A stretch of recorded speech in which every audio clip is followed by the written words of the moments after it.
I like to go out bird watching and document what I see, but I don't love to write content and I'm not fluent in any languages. So I want to show you how Sanity's agent actions can help me generate content, blog posts like these that are blog posts for different audiences. I can also translate these into different languages. And on top of that, I can generate images for these blog posts. All of this is done using Sanity's agent actions. No need to pull in a third-party large language model for assistance. So what are agent actions? Agent actions are methods that you invoke within your code to leverage large language model functionality. And this is great being in Sanity because we're already aware of your content model and these functions run on the content lake next to your content. And it's great that these are written in code because it allows you to really add dynamic bits and run loops and do things programmatically that you couldn't do before. At the time of this recording, Sanity has 3 agent actions available: generate, transform, and translate. And we're going to take a look at how each 3 of these agent actions work. All right, so here's the studio that I have set up to illustrate our generate agent action. And what I want to happen with this generate agent action is I wanted to take this checklist that I have a location and just a few notes about my actual birding experience. So the fact that I saw a roseate spoonbill, an Atlantic puffin, 2 different birds, a puppy on top of an alligator, there was a rainbow, I saw a UFO. I want to take this information and first I want to extract these 2 different birds into their own bird documents. And then I want to also generate a blog post based on the birds I've seen and the actual information from my notes section here. So first I want to look at the code so we can see what's going to be happening behind the scenes when I run this complete checklist document action. The first thing that I want to happen is I want to use our generate agent action to extract the different birds out of this notes document. And we can do that really by writing an instruction that writes to a hidden field on our document. So what I'm going to do here is I'm going to say gather up the names of the different bird species mentioned in this checklist notes and add it to this checklist birds seen hidden field. And we haven't actually seen this field. If I look at my checklist schema, we can see that we have a hidden field here called birds seen hidden.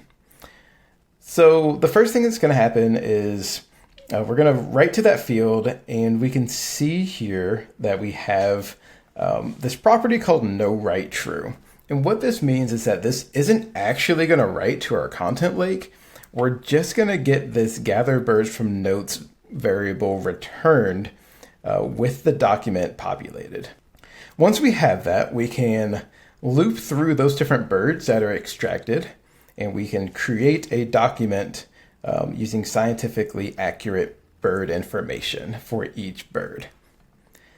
Once that's done, let's scroll down here. We're going to generate an actual blog post.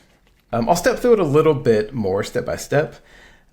We are going to take our target document and create a new blog post document type.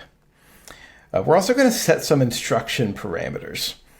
This allows us to pass a grok query, and this grok query is pointing us to that checklist right here that we just created. We're going to grab the location, the date, the notes, and the bird seen, and we can provide all of those things to our actual instruction. So in this instance, we're going to write a blog post in English based on all the information that I've returned from this checklist. As you know, context is very important when it comes to prompting AI. So we're going to, just let it know, make sure that this is a very detailed blog post, use all the birds from the birds seen reference here that we've created, and go ahead and make sure that any bird names are bold, set the language field in our blog post to English US, and we're also going to create a reference back to this checklist in our blog post. Finally, I pass in our image instruction. We're not going to read through the entire image instruction, but I basically have just prompted this to make me an image prompt that has kind of a battle scene in like an anime style of the birds and me in the image. So let's go ahead and run this and see what is happening. When I run this, we're going to switch over to our birds. Good. Click run. We will switch over to our birds and see that these two bird documents have been created. And what's really cool here is that all of these fields have been filled in by AI for me. So information that I don't necessarily know about, like the appearance or about the habitat, all of these things have been populated for me. If we go back to our checklist, we have added these birds to our reference of documents for our bird scene. And we also have created a blog post with an engaging title. We see that our language code has been set. Our audience, I've set that to casual birder, and we'll talk about that here in a second. But we also have a blog post about on this day, we saw these birds and we can see these are in bold. We also have details about, the puppy perched on top of the alligator. And finally, we have this image prompt that's been filled up, half with the prompt that I've given it, but it's also taken some context about that actual bird note, saying things like include a picture of a puppy on top of an alligator, a rainbow, a UFO, things like that, that if we look at this image, we can see have come through. We've got a puppy on an alligator, our rainbow, our UFO, our kind of birds, are the two birds that we saw. We see those, and we have a wonderful picture of me birding. So that was a demonstration of our generate agent action. Next, I want to look at our transform agent action. Generate is for generating new content. Transform is for transforming existing documents. And in this case, what I want to do is take our existing blog post that we just made, and I want to transform that for two different audiences, one for kids and one for scientific audiences. So back on our blog post, we can see that we have this audience field. And what I want to do is duplicate this document and have it populated for these different audiences.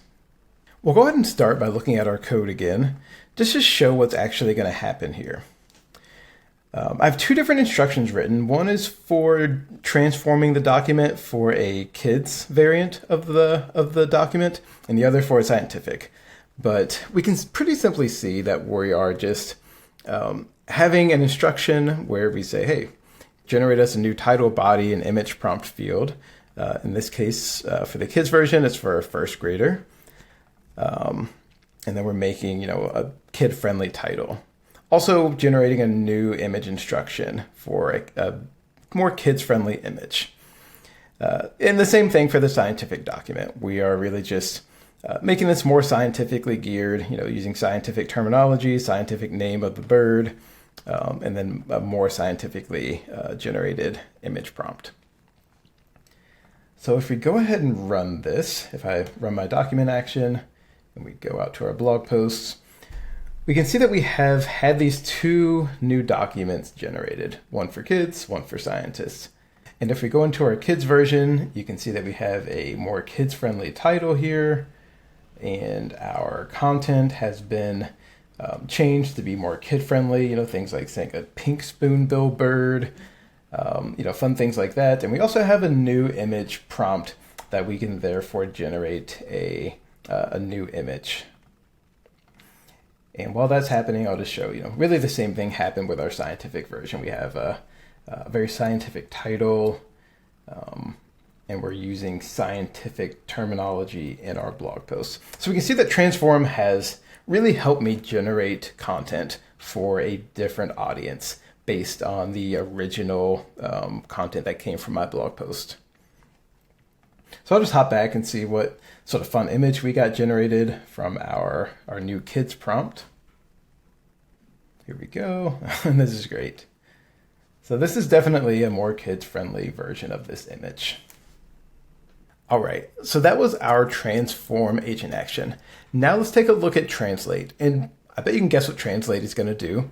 And what's important about Translate, as opposed to another sort of translation service, is that this is going to keep our content in the same exact format. So we can have nested objects, we can have nested portable text, and we're going to translate the content in place and return it back in the same format. So let's take a look at Translate. So to start with the code again, let's open up our Translate action and really see, here's our Translate agent action. So we can see here that we're starting with a target document saying, hey, let's create a new version from English. And we're going to translate that to a language that we're going to pass in. So we're going to see when I click our Translate document action that we have a selection of languages that I have configured here. So once we select a language or two, we can say, let's say Spanish and Japanese. We're really just going to provide another instruction. So we can have a style guide. We don't have to have a style guide, it's optional, but we can have this to sort of just give some context around how we want the translation to go. In addition, you can see this conditional paths, default read-only false. This is allowing our AI to access a read-only field. By default, AI cannot access read-only fields or a hidden field unless we give it the explicit ability to do so. So if we hop over and run our Translate action, we'll see in our blog post that we already have the Spanish version and Japanese version that have been created, and then they just got translated. So you see here we've got a Spanish blog post and we've got our Japanese blog post. So that's a look at all three of the agent actions that are available at this time. I'm sure we'll have more in the future, but you'll have to check back for those. I hope this has been helpful. Feel free to hit us up in our Discord community to let us know what you're building with agent actions. Thanks again.